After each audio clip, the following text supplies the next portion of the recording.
According to a popular story, Carl Friedrich Gauss once proposed to sow 3 giant fields of wheat in Siberia.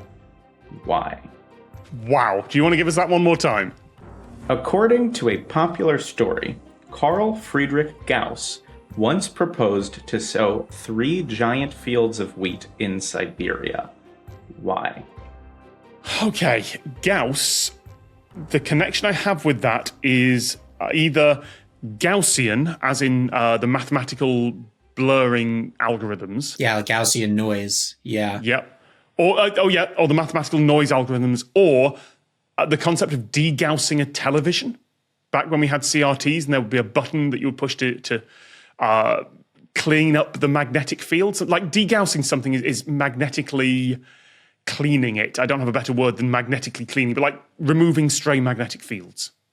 If you have a giant ship that has picked up magnetism over time, you put it in an industrial-sized degausser at a dry dock, and it is no longer magnetic. Is this Gauss guy like that guy who was a mathematician or whatever, or is this just a guy with a funny name? No, this is that Gauss. This is that guy. Okay. So this is like a mathy thing. I would say that this is a mathy thing.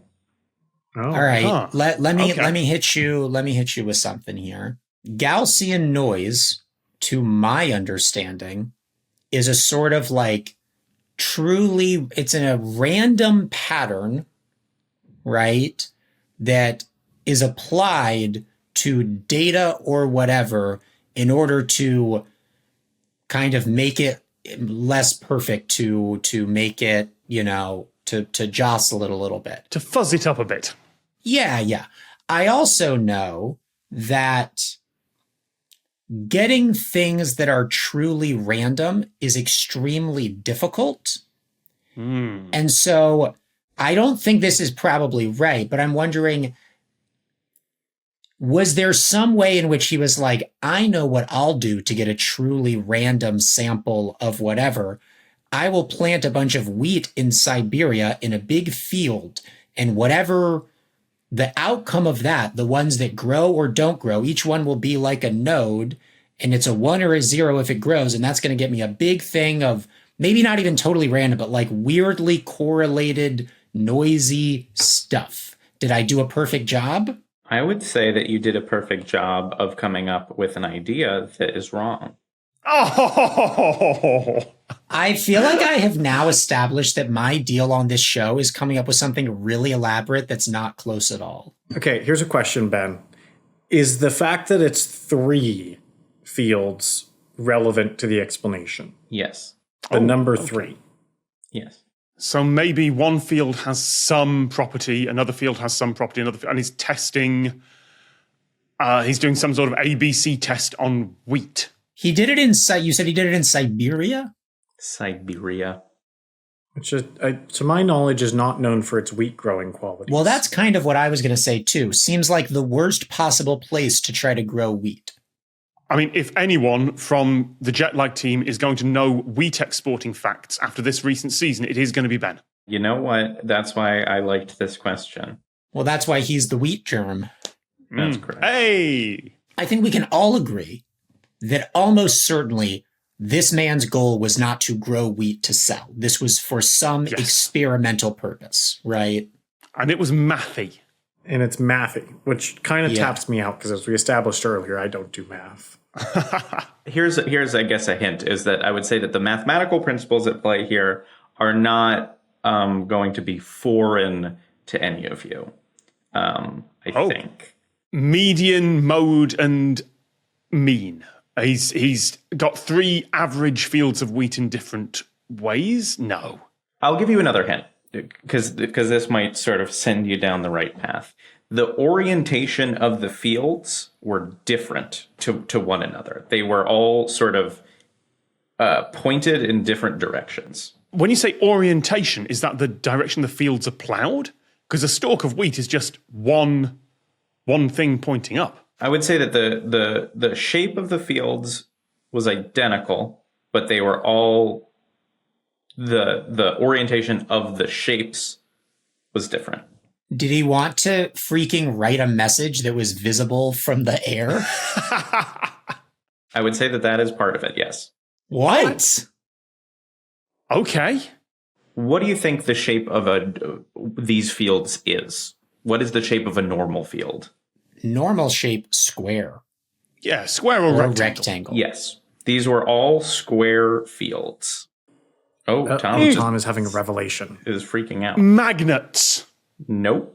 Oh, it's like one is pointed at magnetic north, one is pointed at, like they're plowing the field in some sort of magnetic orientation. He's trying to work out, because it's Gauss, because he did magnets.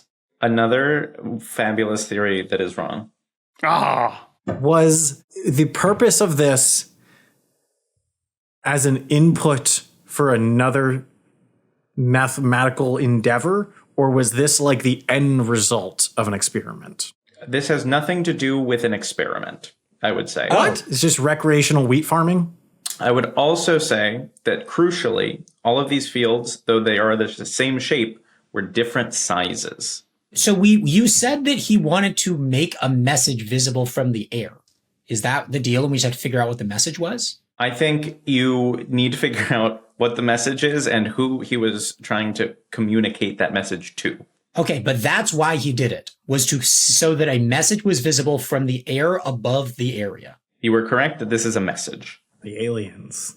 It is for the aliens. What is he trying to tell the aliens? That our wheat is better than their wheat. Is it an arrow? Is it pointing towards something? It's an arrow. It's not an arrow. Oh. Here's another important fact. The fields are all touching each other at 3 points. Okay. Then that means I feel like they have to be oriented like this, right? That's the only way that's even possible. Yeah. But we said they were different sizes. They are different sizes. So here's a thought. Which I don't know if this works with the aliens, but I do know that like around the US, they built like I don't know when was Gauss alive? Like the early 1800s. Okay, well then this idea is out the window then. I was thinking it was the things that they used to calibrate the visuals on satellites, imaging satellites. Yeah, those don't exist then. No satellites. So, but this has to be, I mean, there are different types, this has to be how they were oriented, right? That's the only way that they can all touch at one point. Okay, so here's a question, Adam, about your diagram. What is the shape in the middle of those fields? It's a freaking triangle, Benjamin. That is Pythagorean. It is a yes. Is he trying to show that we know what the Pythagorean theorem is? Yes, because you use squares. It's the sum of the squares. So A squared plus B squared equals C squared. And you mark the squares out. He's signaling aliens that there is intelligent life here? That is correct. That is it. Yes. Wow. Wait, why is he doing that in Siberia? Well, I don't know. I don't really know why it was in Siberia. But in 1820, German astronomer Carl Friedrich Gauss was like, hey, there might be aliens on the moon or on Mars, and we got to tell them that we're here and we're thinking about stuff. So he was like, yeah, let's make a big sort of diagram of the Pythagorean theorem with rows of pine trees in the middle to highlight the central triangle. And he was like, they'll check this out and they'll be like, wow, they're so smart. We just got to hope that the aliens are smarter than us, I guess. Mm-hmm.